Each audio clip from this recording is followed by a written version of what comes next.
ಸುಮ್ನೆ ಇರಮ್ಮ. ಅವತ್ತು provision stores ಅಲ್ಲಿ 500 ರೂಪಾಯಿ ಕದ್ದೆ ಅಂದಿದ್ದಕ್ಕೆ, ಜಸ್ಟ್ 500 ರೂಪಾಯಿ ಕದ್ದೆ ಅಂದಿದ್ದಕ್ಕೆ ಅಷ್ಟೊಂದು ಕಪಾಲು ಕೊಡಿದ್ರಿ ನನ್ಗೆ. ಏನಾದ್ರು ಕೇಳದ್ನಾ? ಇಲ್ಲ ತಾನೇ?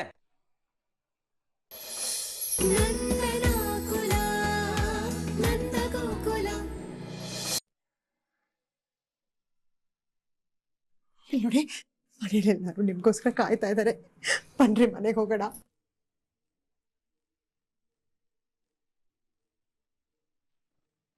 ಏನ್ ಅನ್ಕೊಂಡಿದ್ಯಾ ನನ್ನ? ಇದಕ್ಕೆಲ್ಲ ಹೆದರ್ಕೊಂಡು ಊರ್ ಬಿಟ್ಟು ಹೋಗ್ತೀನಿ ಅಂತನಾ? ಹಾಗಲ್ಲ ರೀ. ಮಾತಾಡ್ಬೇಡ ನೀನು. ಇದಕ್ಕೆಲ್ಲ ನೀನೇ ಕಾರಣ.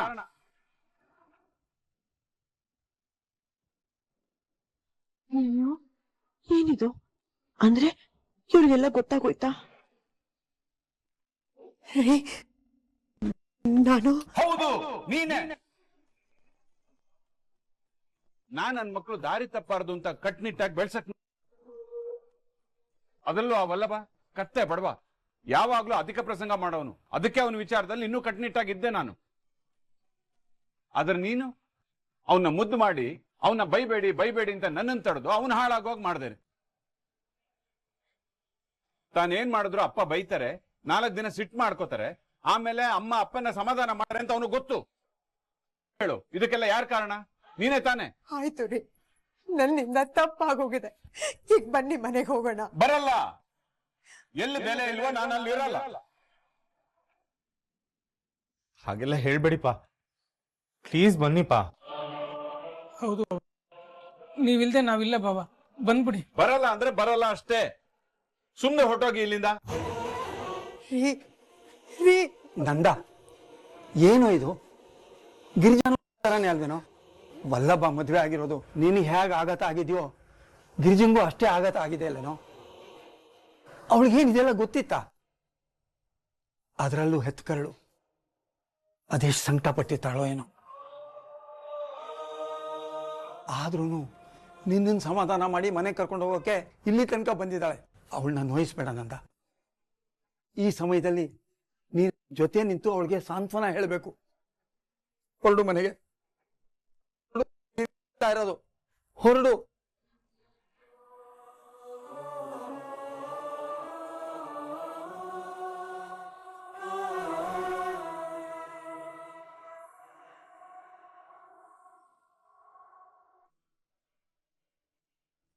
ರೀ, ನೀವು ಕೈಕಾಲು ಮುಖ ತೊಳ್ಕೊಂಡು ನಾನು ಊಟದ ವ್ಯವಸ್ಥೆ ಮಾಡ್ತೀನಿ. ಹೌದು, ಬನ್ನಿ ಮಾವ.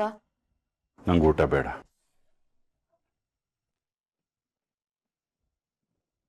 ಅಪ್ಪ, ಊಟ ಮಾಡ್ದಲೇ ಇದ್ರೆ ಆರೋಗ್ಯ ಹಾಳಾಗುತ್ತೆ.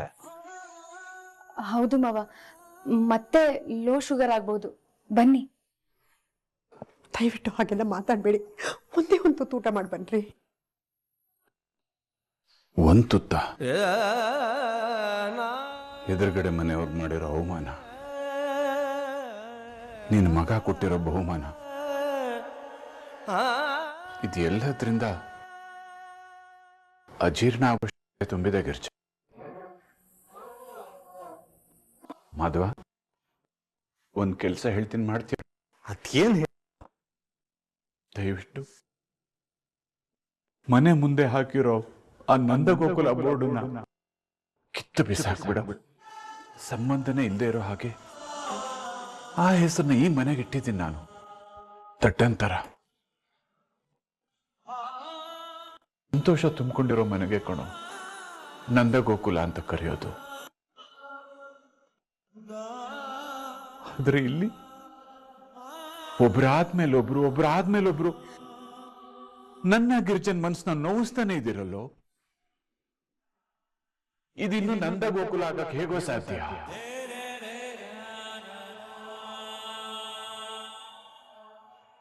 ಈ ಮನೆನ ನಂದನಾಕುಲ, ನಂದಗೋಕುಲ ಅಂತ ಊರ್ನಲ್ಲಿ ಅದೆಷ್ಟು ಜನ ಮಾತಾಡ್ಕೋತಾ ಇದ್ರು.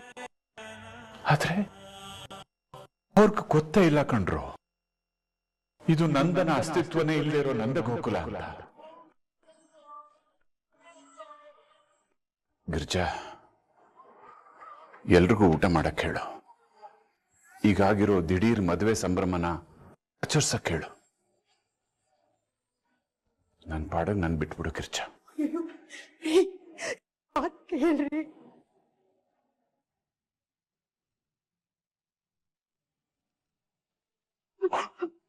ಮಾಧವ, ಮಾಧವ, ನೀನ್ ಹೋಗಿ ನಿಮ್ಮ ಅಪ್ಪನ್ ಕರೆಯೋ. ಅವ್ರು ನೀನ್ ಹೇಳಿದ್ರೆ ಮಾತಾಡ್ತಾರೆ. ಹೋಗು ಮಾಧವ. ಅಮ್ಮ, ಅಪ್ಪಂಗ್ ತುಂಬಾ ನೋವಾಗಿದೆ ಅಮ್ಮ. ಇಂಥ ಸಮಯದಲ್ಲಿ ಅವ್ರಿಗೇನಾದ್ರೂ ಒತ್ತಾಯ ಮಾಡಕ್ ಹೋದ್ರೆ ಅವ್ರ ಕೋಪ ಹೆಚ್ಚಾಗುತ್ತೆ. ಸದ್ಯಕ್ಕೆ ಏನು ಮಾತಾಡೋದ್ ಬೇಡಮ್ಮ. ಹಾಗಂತ ಅವ್ರ ಈ ರೀತಿ ಹಸ್ಕೊಂಡ್ ಮಲ್ಕೊಳ್ಳೋದು ನನ್ ಕೈ ನೋಡಕ್ ಆಗಲ್ಲ ಕಣೋ. ಅವ್ರ ಬೇರೆ ಸರಿ ಇಲ್ಲ ಮಾಧವ, ನೀನ್ ಹೋಗಿ ಮಾತಾಡೋ. ಮತ್ತೆ ಭಾವ ಹೇಳೋದು ಸರಿನೇ. ಮಾವಂಗ್ ಸ್ವಲ್ಪ ಟೈಮ್ ಕೊಡೋಣ, ಅವರೇ ಸರಿ ಹೋಗ್ತಾರೆ.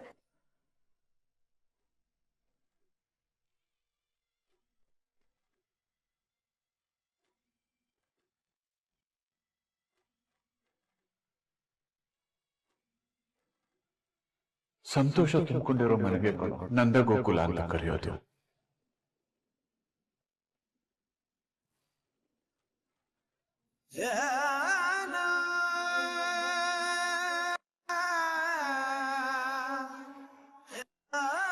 ಅಲ್ಲ, ಇವನ್ ಮಾಡಿರೋ ಕೆಲ್ಸಕ್ಕೆ ಅಕ್ಕ ಇವನ್ ಮೇಲೆ ಕೋಪ ಮಾಡ್ಕೋಬೇಕು. ಇದೇನು ಉಲ್ಟಾ ಅಕ್ಕನ ಮೇಲೆ ಸಿಡ್ಸಿಡ ಅಂತ ಇದ್ದಾನೆ. ಇಲ್ಲೇನೋ ಮ್ಯಾಟ್ರ್ ಇದೆ, ಅದೇನು ಅಂತ ನಾನು ಕಂಡು ಹಿಡಿಲೇಬೇಕು. ಅವ್ನು ದುಡ್ಡನ್ನ ಕೊಡ್ತಾನ, ಒಡವೆನ ಕೊಡ್ತಾನ, ನಂಗೆ ಅದು ಗೊತ್ತಿಲ್ಲ. ಇದು ನನ್ನ ತೀರ್ಮಾನ ಅಷ್ಟೇ. ಇಂಥ ಚಿಲ್ಡ್ರೆ ಬುದ್ಧಿ ನಮ್ಮ ಮನೇಲಿ ಯಾರಿಗೂ ಇಲ್ಲ. ಇವ್ನ್ ಯಾಕೆ ಬಂತು ಅಂತ ನಂಗೆ ಗೊತ್ತಾಗ್ತಾ ಇಲ್ಲ. ಗಿರ್ಜಾ, ನಾನು ಬಡವ ನಿಜ.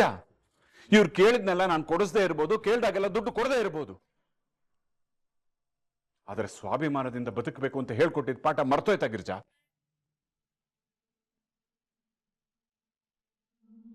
ಅಪ್ಪ, ಮತ್ತೆ ನಿನ್ನ ಹೊಲಸು ಬಾಯಿಂದ ನನ್ನ ಅಪ್ಪ ಅಂತ ಕರಿಬೇಡ.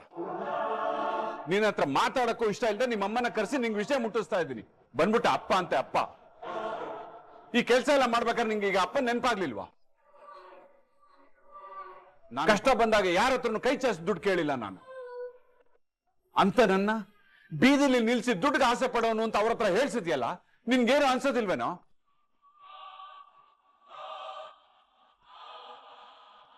ಒಂದು ತಿಳ್ಕೊಳ್ಳೋ, ಸಂಬಂಧಗಳು ಸಂತೋಷನ ತರುತ್ತೆ, ಅದೇ ದುಡ್ಡು ಸಂಬಂಧಗಳನ್ನ ದೂರ ಮಾಡುತ್ತೆ. ಇದನ್ನ ಅರ್ಥ ಮಾಡ್ಕೊಳ್ದೆ ಮಣ್ ತಿನ್ನೋ ಕೆಲಸ ಮಾಡ್ತೀಯಲ್ಲೋ. ನನ್ಗಾಗಿರೋ ನೋವು ಅವಮಾನಕ್ಕೆ ನಿನ್ ಜೊತೆ ಯಾವತ್ತೂ ಮಾತಾಡಬಾರ್ದು ಅಂತ ಅನ್ಕೊಂಡಿದ್ದೆ. ಆದ್ರೂ ಮಾತಾಡ್ತಾ ಇದ್ದೀನಿ. ಮರ್ಯಾದೆಯಿಂದ ತಗೊಂಡಿರೋ ಒಡವೆನ ಅವ್ರ ಮನೆಗೆ ವಾಪಸ್ ಕೊಟ್ರೆ ಸರಿ, ಇಲ್ಲಾಂದ್ರೆ ಪರಿಣಾಮ ಬೇರೆ ತರನೇ ಆಗಿರುತ್ತೆ. ಮಾಡದೇ ಇರೋ ತಪ್ಪಿಗೆ ಈ ವಲ್ಲಭ ಎಲ್ಲರ ಹತ್ರ ಹೇಳ್ಸ್ಕೊಳ್ತಾ ಇದ್ದಾನೆ. ಯಾಕೋ ಇದು ಸರಿ ಕಾಣಿಸ್ತಾ ಇಲ್ಲ. ನಾನೇ ಎಲ್ಲ ಸತ್ಯ ಹೇಳ್ಬಿಡೋದೇ ಸರಿ.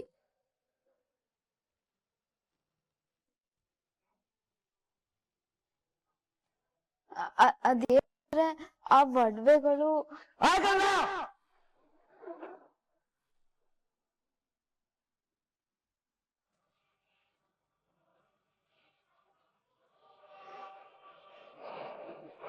ಏನ್ ಮಾತಾಡ್ತಾ ಇದ್ದೀರಾ? ಒಡವೆಗಳನ್ನ ತಂದ್ಕೊಡು ಅಂದ್ರೆ ಎಲ್ಲಿಂದ ವಾಪಸ್ ತಂದ್ಕೊಡೋದು? ಎಲ್ಲಿಂದ ಗೊತ್ತಿಲ್ಲ, ತಂದು ಮನೆಗೆ ಕೊಡ್ಬೇಕಷ್ಟೇ. ಸಾಧ್ಯನೇ ಇಲ್ಲ.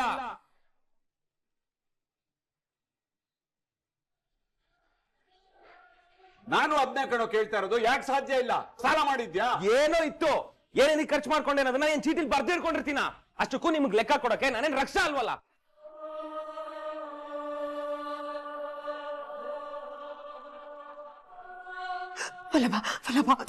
ಸುಮ್ನೆ ಇರಮ್ಮ. ಅವತ್ತು ಪ್ರಾವಿಷನ್ ಸ್ಟೋರ್ಸ್ ಅಲ್ಲಿ 500 ರೂಪಾಯಿ ಕದ್ದೆ ಅಂದಿದ್ದಕ್ಕೆ, ಜಸ್ಟ್ 500 ರೂಪಾಯಿ ಕದ್ದೆ ಅಂದಿದ್ದಕ್ಕೆ ಅಷ್ಟೊಂದು ಕಪಾಲು ಕೊಡಿದ್ರಿ ನನ್ಗೆ. ಏನಾದ್ರು ಕೇಳದ್ನಾ? ಇಲ್ಲ ತಾನೇ? ಯಾಕಂದ್ರೆ ಅದು ನಿಮ್ ದುಡ್ಡು. ಆದ್ರೆ ಇವಾಗ ಮಾತಾಡಕ್ ಬರ್ಬೇಡಿ. ಆ ಒಡವೆಗಳು ನಿಮ್ದಲ್ವಲ್ಲ, ಅದು ಎದುರುಗಡೆ ಮನೆಯವ್ರದು.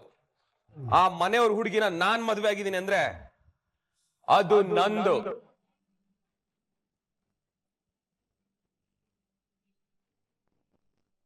ನಾನ್ ಏನಿಕ್ಕೋ ಖರ್ಚು ಮಾಡ್ಕೊಂಡಿರ್ತೀನಿ.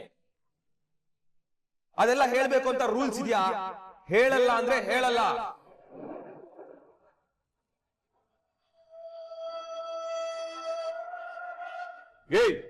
ನನ್ ಮೇಲೆ ಎದುರು ಮಾತಾಡ್ತೀಯ ನೀನು? ಕಪಾಲಕ್ಕೆ ತಗ್ ಬಾರಿಸ್ತೀನಿ ನೋಡು.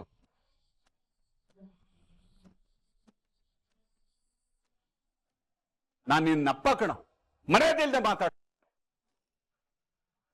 ಕಂಡವ್ರ ಮನೆ ಒಡವೆ ತಗೊಂಡೋಗಿ ಮಾರ್ಕೊಂಡು ಖರ್ಚು ಮಾಡಿದ್ಯಲ್ಲ, 4 ಜನ ಊರ್ನವ್ರು ಕೇಳಿದ್ರೆ ಏನೋ ಉತ್ತರ ಕೊಡ್ಲಿ ನಾನು? ಅದ್ ಯಾವ ಊರವ್ರು ಕೇಳ್ತಾರೋ ಕೇಳಿ, ಅಷ್ಟಿದ್ರೆ ನನಗ್ ಗೊತ್ತಿಲ್ಲ ನಮ್ಮ ಮಗನ ಹತ್ರನೇ ಕೇಳಿ ಅಂತ ಅವ್ರಿಗೆ ಹೇಳ್ ಕಳ್ಸಿ. ಅದು ಆಗ್ಲಿಲ್ಲ ಅಂತ ಅಂದ್ರೆ ಅವ್ನು ನನ್ ಮಗನೇ ಅಲ್ಲ, ಅವನು ಸತ್ತೋದ ಅಂತ ಅನ್ಬಿಡಿ.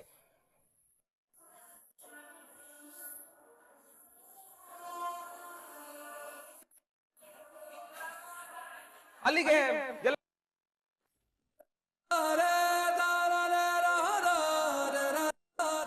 ಅದ್ ಯಾವ ನಾನ್ ಮಾತಾಡ್ತೀನಿ ಅಪ್ಪ. ಅಷ್ಟಕ್ಕೂ ಇವ್ರವ್ರಿಗೆ ಮಾಡಕ್ ಬೇರೆ ಏನು ಕೆಲ್ಸ ಇಲ್ವಾ? ಅವ್ರ ಮನೇಲಿ ಏನಾಯ್ತು ಇವ್ರ ಮನೇಲಿ ಏನಾಯ್ತು ಅಂತ CCTV ತರ ನೋಡೋದ್ ಬಿಟ್ರೆ ಇನ್ನೇನು ಗೊತ್ತಿಲ್ಲ.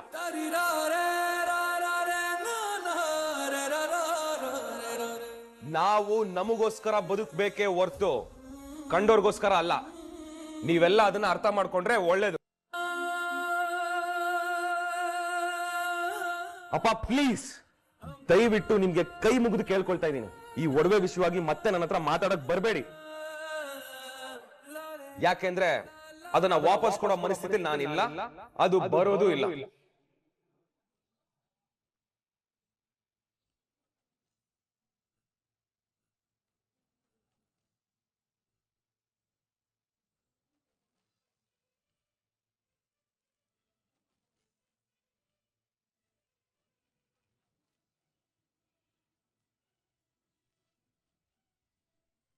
ಹೇ,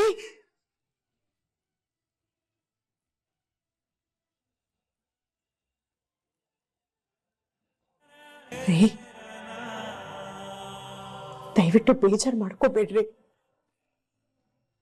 ನಮ್ ವಲ್ಲಭ ಅಂತ ಹುಡುಗ ಅಲ್ಲ ರೀ, ಏನು ಕೆಟ್ಟಗಳಿಗೆ ಮಾತಾಡ್ಬಿಟ್ಟಿದ್ದಾನೆ, ಮನ್ಸಕ್ ತಗೋಬೇಡ್ರಿ.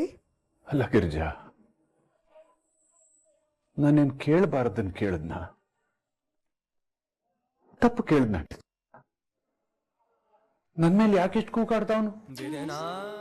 ಅಪ್ಪ, ಅವನೇನೋ ಗೊತ್ತಿಲ್ಲದೆ ಸಿಟ್ಟಲ್ಲಿ. ಇಲ್ಲ, ನಂಗೆಲ್ಲ ಅರ್ಥ ಆಗತ್ತೆ. ನೀವೀಗ ತೇಪೆ ಹಚ್ಚೋಕ್ ಬರ್ಬೇಡಿ. ವಲ್ಲಭ ನಂಗೆ ಎಷ್ಟೋ ಸಲ ತಿರುಗಿಸ್ ಮಾತಾಡಿದಾನೆ. ಆಗ ಭಕ್ತಿ ಎಲ್ಲ ಕಾಣಿಸ್ತಾ ಇತ್ತು ಗಿರ್ಜಾ. ಮುಖ್ಯವಾಗಿ ಅವನ ಕಣ್ಣಲ್ಲಿ ಅಪ್ಪ ಅನ್ನೋ ಪ್ರೀತಿ ಕಾಣಿಸ್ತಾ ಇತ್ತು ಗಿರ್ಜಾ. ಅವನ್ ಧ್ವನಿಲದು ನನಗೆ ಕೇಳಿಸ್ತಾ ಇತ್ತು ಗಿರ್ಜಾ. ಆದ್ರೆ ಇವತ್ತು ಅವನ್ ಮಾತಾಡಿದ್ ನೀನ್ ಕೇಳಿಸ್ಕೊಂಡಿಯಲ್ಲ, ಅದ್ಯಾವುದೂ ಇಲ್ಲ ಗಿರ್ಜಾ. ನನ್ನ ಮೇಲೆ ಇಷ್ಟು ಗೌರವ ಕೂಡ ಅವನ ಹತ್ರ ಇಲ್ಲ. ಪ್ರೀತಿ ಇಲ್ಲ ಅನ್ನೋದನ್ನ ಸಾಬೀತು ಮಾಡ್ಬಿಟ್ಟ. ಇಷ್ಟು ದಿನ ನನ್ನ ಮಕ್ಕಳು ತಪ್ಪು ಮಾಡಿದಾಗ ಅವ್ರಿಗೆ ಬೈದು ಹೊಡೆದು ಬುದ್ಧಿ ಹೇಳಿದ್ದೀನಿ ಗಿರ್ಜಾ.